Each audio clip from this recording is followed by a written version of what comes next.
Setelah kemarin sempat ngelihat mobilnya, waktu itu di parkiran aja, kali ini kita bisa merasakan seperti apa impresi berkendaranya. Dan kebetulan hari ini kita bakal berjalan bersama Bike T1 ke Bandung ya. Nyobain seperti apa sih impresinya, performanya seperti apa, bantingan suspensi seperti apa, dan seperti apa jawabannya. Nah, langsung aja. Tonton terus videonya sampai habis.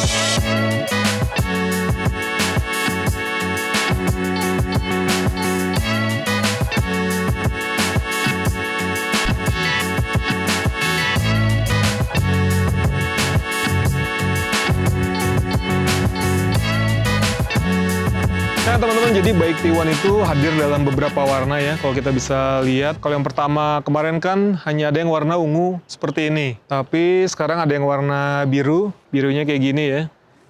Lalu ada juga yang warna putihnya, ini ungu yang hero color-nya bisa dibilang. Tapi yang cukup menarik juga warna ini nih. Jadi warna grey-nya atau abu-abunya dia solid ya, bukan metalik, keren banget warnanya sih. Dan kalau kita ngeliat memang atapnya dia sudah panoramic roof, jadi full kaca untuk di keseluruhan atapnya. Jadi bukan kesannya dia pakai warna two-tone yang atasnya hitam, tapi memang itu juga warna dari si panoramic roof ya. Oh ini juga ada yang warna silver ya ternyata ya. Jadi pilihan warnanya cukup banyak teman-teman, tinggal kesukaannya yang mana untuk pilihan warnanya. Dan peleknya juga 18 inci, bisa dibilang salah satu yang terbesar di kelasnya, sehingga secara ground clearance juga dia bisa tinggi dibandingkan si rival-rivalnya. Nah tampilan belakangnya ya, biasanya juga ini pada bingung tadi nih karena pertama kali mau buka bagasi, tangannya pada gini-gini semua ya. Padahal, ayo dimana coba untuk bukanya? Sini ya.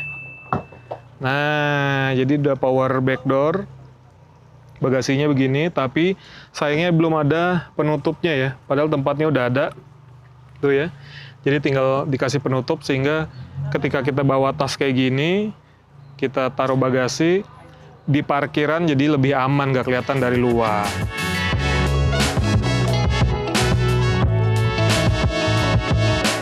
Di atas kertas, spek Bike T1 ini memang bukan yang paling unggul di kelasnya ya.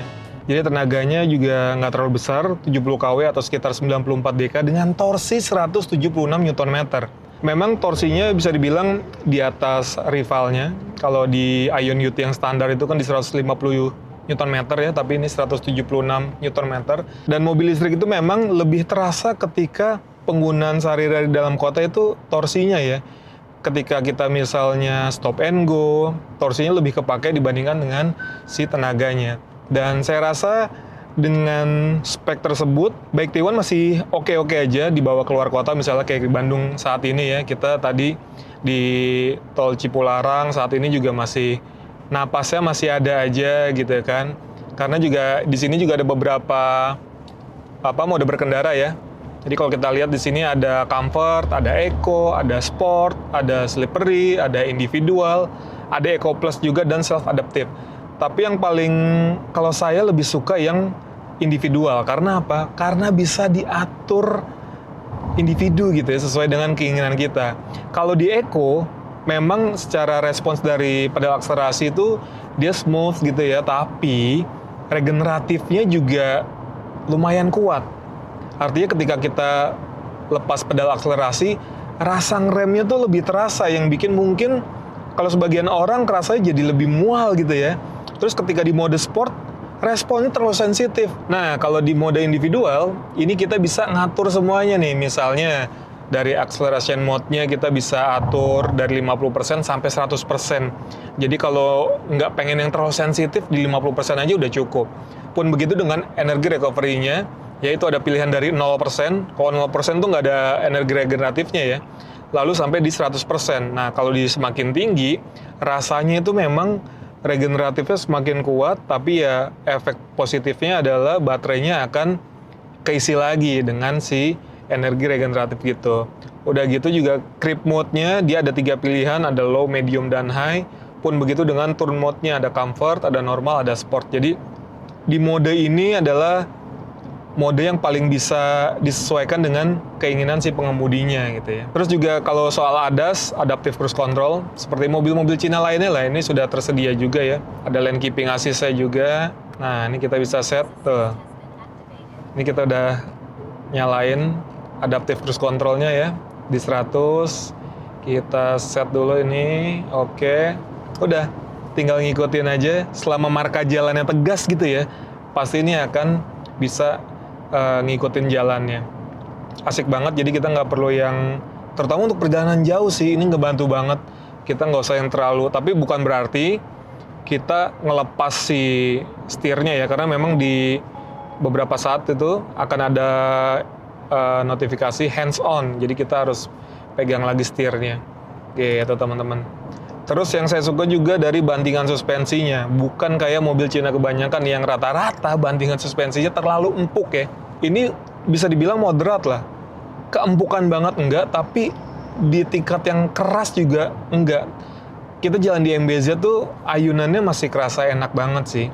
Ya tinggal balik lagi sih, teman-teman lebih suka yang bantingan suspensi yang empuk banget gitu ya, tapi ya secara handling akan berkurang, atau sebaliknya memang suka yang sedikit agak keras supaya handlingnya lebih mantap, tapi efeknya kenyamanan akan berkurang.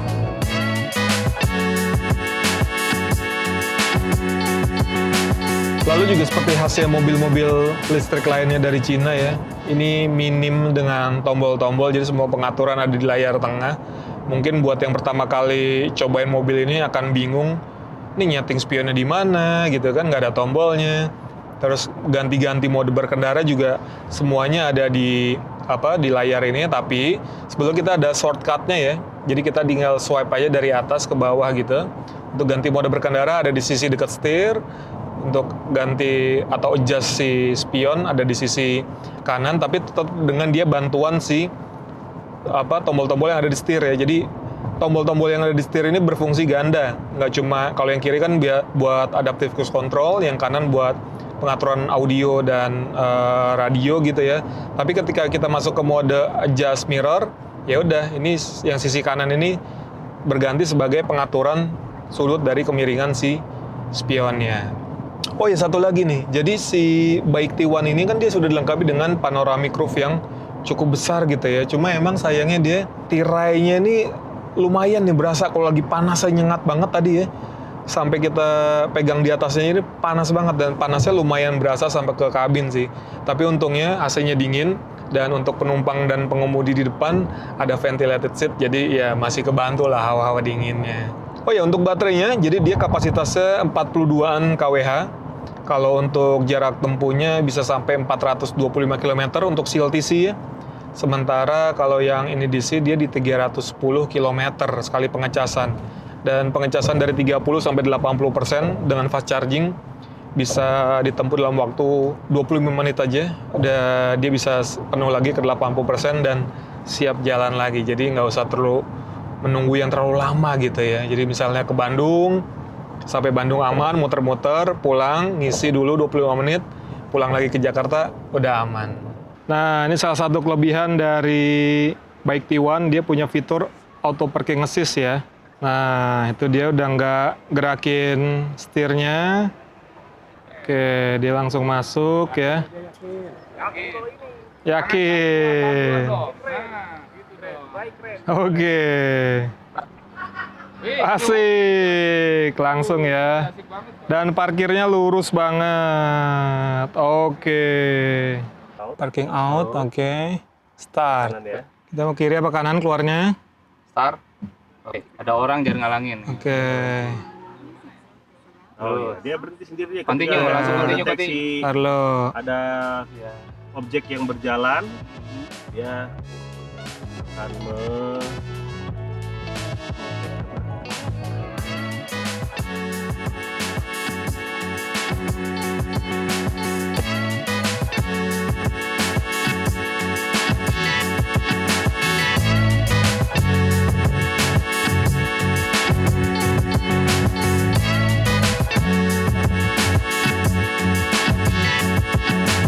Oke teman-teman, itu dia impresi awal berkendara bersama Baik T1 ya. Jadi memang kalau dari rasa berkendaranya, tenaganya bukan yang superior di kelasnya, tapi sudah lebih dari cukup. Perjalanan dari Jakarta tadi ke Bandung, itu bukan yang irit-iritan banget. Kita juga memang explore tenaganya, tadi berangkat di sekitar 96%, sampai sini di 22% ya dari Alam Sutra menuju ke GH Universal di kawasan Bandung tentunya. Dan dari bantingan suspensinya juga saya suka dia nggak terlalu yang empuk banget, artinya ketika kita manuver atau misalnya di jalan MBZ gitu ya, nggak terlalu yang ngayun banget, tapi juga nggak terlalu yang keras banget untuk bantingannya. Dan satu lagi yang nggak kalah penting adalah fiturnya teman-teman. Dia punya auto parking assist tadi, memudahkan banget.